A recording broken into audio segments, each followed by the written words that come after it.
जिन्नात की उम्रें कितनी होती हैं और आया जिन्नात इंसानों में से किसी की शागिर्दी भी करते हैं।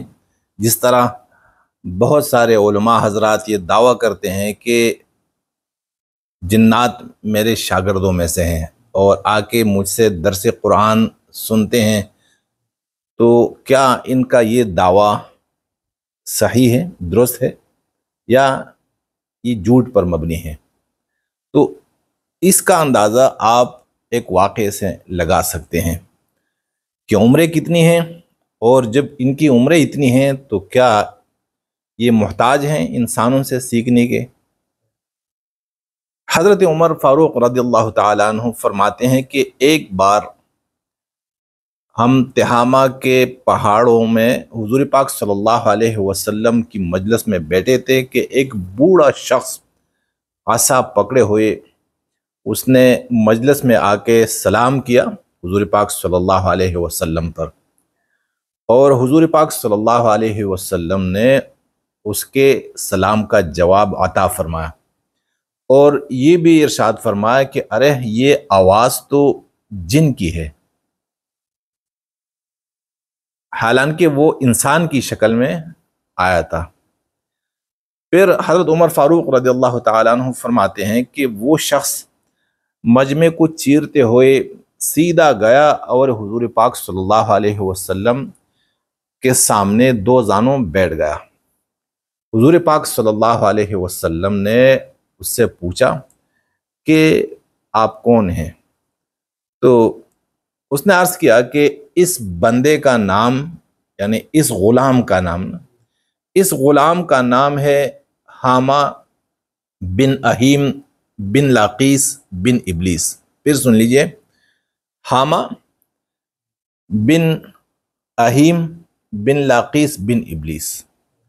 हुज़ूर पाक सल्लल्लाहु अलैहि वसल्लम ने जब सुना तो इरशाद फरमाया कि अरे आपके और इबलीस की बीच में तो सिर्फ दो क्या कहते हैं वास्ते हैं, यानी ये पड़ पोते थे। किसके? इबलीस के। तो पूछा कि आपकी उम्र कितनी है? तो उसने कहा कि तकरीबन दुनिया जितनी। मकसद यह है, अगर इस वाक़े को हम सच जाने तो जिन्नात दुनिया के वजूद से पहले भी मौजूद थे। दुनिया नहीं बनी थी, पता नहीं किन सैयारों में ये थे।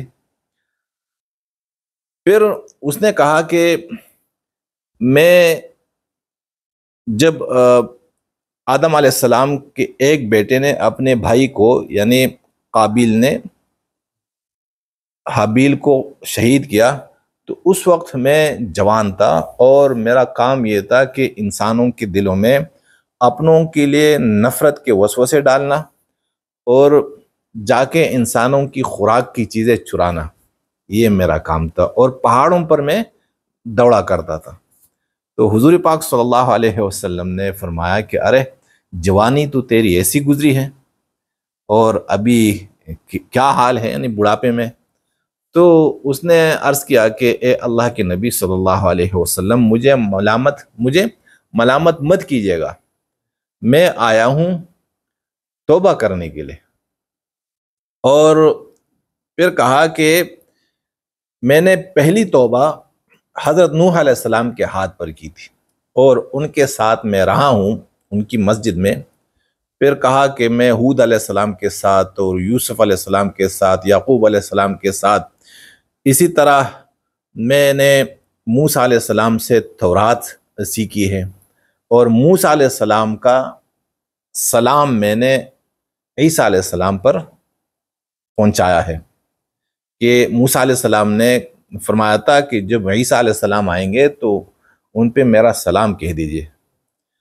और फिर ईसा अलैहिस्सलाम से मैंने इंजील सीखी और उन्होंने मुझे कहा कि जब हुज़ूर पाक सल्लल्लाहु अलैहि वसल्लम दुनिया में तशरीफ़ लाएंगे तो उन पर मेरा सलाम कह दीजिए।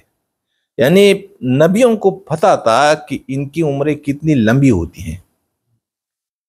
तो कहा कि ए अल्लाह की नबी, मैं तो ईसा अलैहिस्सलाम का सलाम पहुंचाने के लिए आपके पास हाजिर हुआ हूँ حضور پاک صلی اللہ علیہ وسلم نے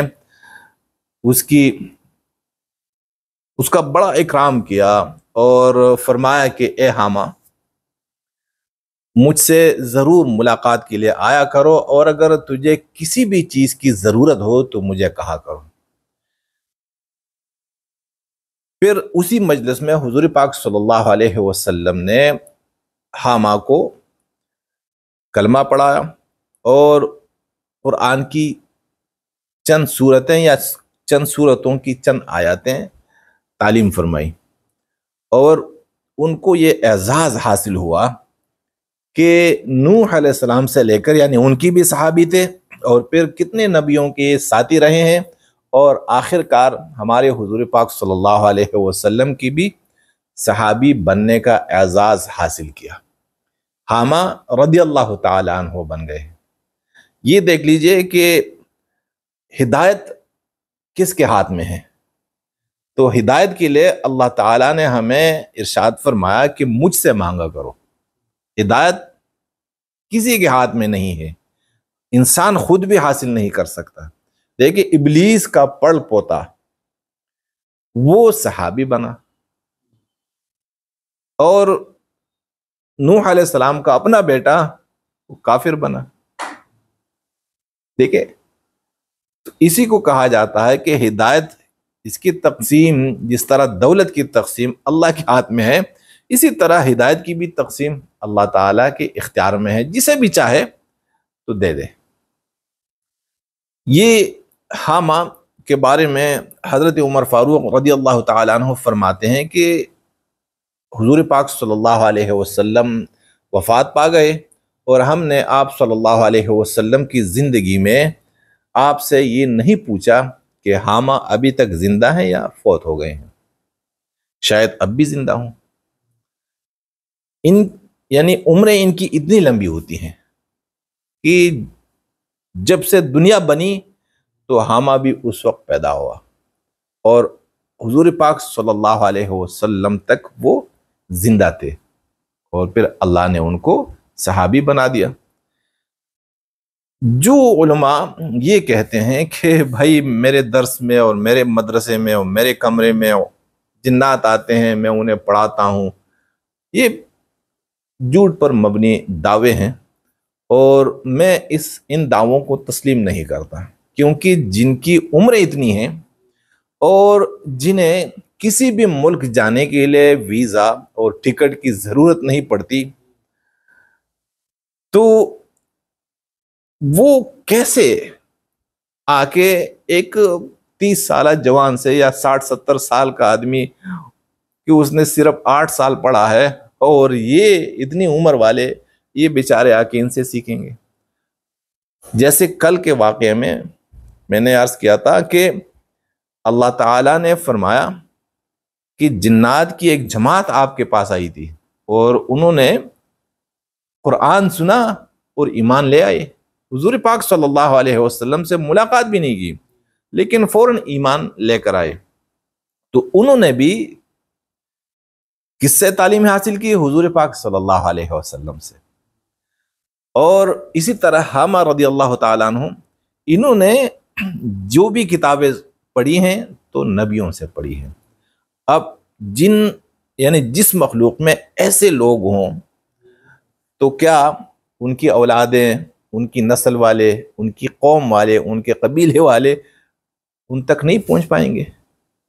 کیا انہوں نے پڑھنے پڑھانے کا کوئی انتظام نہیں بنایا ہوگا کہ آگے ہمارے مدارس میں کہ بھائی یہ دیوبندیوں کا مدرسہ ہے، یہ تو بریلیوں کا، یہ شیعوں کا، یہ وہابیوں کا، یہ سنیوں کا، اس جنجال میں کیوں پڑھیں؟